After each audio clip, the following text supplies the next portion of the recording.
You are the salt of the earth. But if salt loses its saltiness, how can it be made salty again? It's no longer good for anything, except to be thrown out and trampled underfoot.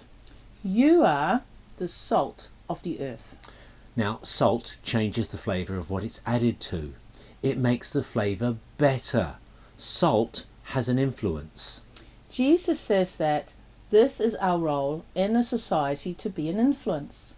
It's pretty clear that he wants us to be an influence for the gospel. He wants us to change the world around us.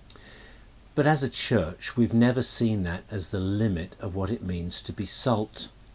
Historically, we've been the driving force behind healthcare, education, social reform. Most of the humanitarian agencies that still exist, even those that today that are totally secular, were founded by Christians. We are called to change the world. Now, salt is salt. It can't be made less salty, and it can't be made more salty. In Jesus' day, salt was normally mixed with a white clay powder. It was cut.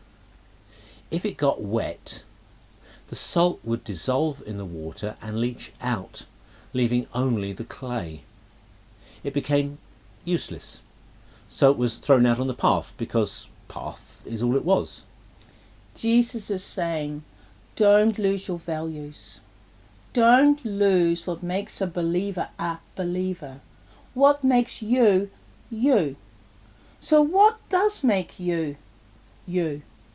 Faith, hope, love, integrity, commitment, service. We have a bunch of values as Christians. We have to live those values out. Values are practical things. We approach every situation with faith. God is in control. God is working out his purposes. If we let that value of faith leach out of us, then we become no different from anyone else. And that makes us, from the gospel's perspective, worthless. The same is true of love or joy or faithfulness. Our standards sometimes bring us into conflict with those around us. That is what happens when you have a standard. But the moment we hate those we disagree with, we have lost our saltiness, because we have lost our love. Jesus is saying, keep your distinctives. Don't let time and the pressures of life leach them out of you.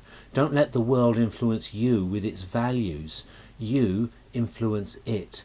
The salt flavours the meat. No one ever heard of meat flavoured salt. So how do we influence the world? We do it by living our values, by being like Jesus. You can only influence those you have connection with. You can't influence if you're not involved. Salt is no good as long as it stays in the salt shaker. So influence by living Jesus. Show a different way of living to those around you.